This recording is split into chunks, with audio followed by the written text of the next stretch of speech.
네, 윤석열 당선인이 취임 이후인 다음 달 21일 미국의 바이든 대통령과 첫 한미 정상회담을 개최합니다.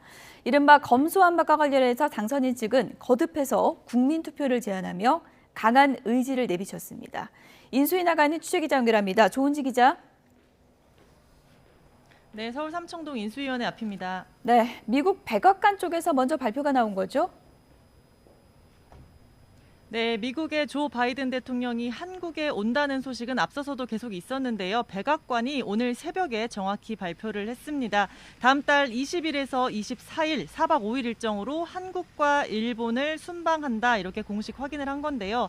바이든 미국 대통령은 한국을 찍고 일본에서 열리는 쿼드 정상회의에 참석합니다.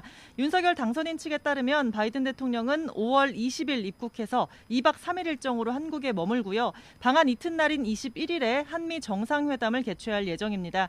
이미 지난주 미국 측에서 실사협의단이 방문해서 회담 장소와 방문 동선, 숙소 등을 일부 살피기도 했었는데요. 이로써 다음 달 10일 취임하는 윤석열 당선인은 전례 없이 빠른 시기인 11일 만에 한미 정상회담을 치르게 됐습니다. 한국 대통령의 방미보다 미국 대통령의 방한이 먼저 성사된 건 1993년 7월 빌 클린턴 당시 미국 대통령이 김영삼 당시 대통령과 만난 이후 29년 만의 일입니다. 당선인 측은 한미 정상회담은 역대 새 정부 출범 이후 최단 기간에 개최되는 것으로 방한에 환영의 뜻을 표했습니다. 배현진 대변인은 오늘 서면 브리핑에서 윤 당선인은 바이든 대통령과 한미 동맹 발전과 대북 정책 공조와 함께 경제 안보, 지역적, 국제적 현안 등 폭넓은 사안에 관해 깊이 있게 협의할 거라고 설명했습니다. 이를 통해 두 나라 사이 포괄적 전략 동맹이 더 발전할 수 있는 역사적 전기가 마련될 것으로도 기대했습니다. 네, 검수완박과 관련해서 어제 당선인 측이 국민투표를 제안했는데 오늘 추가로 입장이 나왔죠.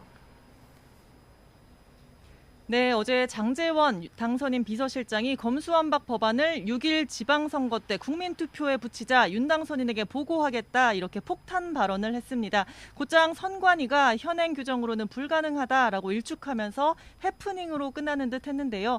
오늘 아침 장제원 실장은 기자들과 만나서 선관위가 아니라고 하는 건 월권이라면서 합의체 기관인 중앙선관위에서 안건을 성정해 정식 결론을 내린 것도 아닌데 사무처 직원이 얘기하는 건 월권이라고 주장했습니다.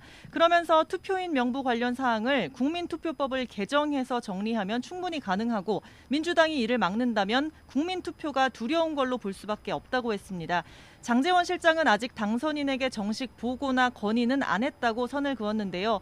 동시에 문재인 대통령이 국민이 원하지 않는 국회의원과 공직자에게 불수사 특권을 주는 검수완박 법안에 거부권을 행사할 걸로 생각한다면서 거듭 청와대를 압박했습니다. 지금까지 서울 삼청동 인수위원회에서 YTN 조은지입니다.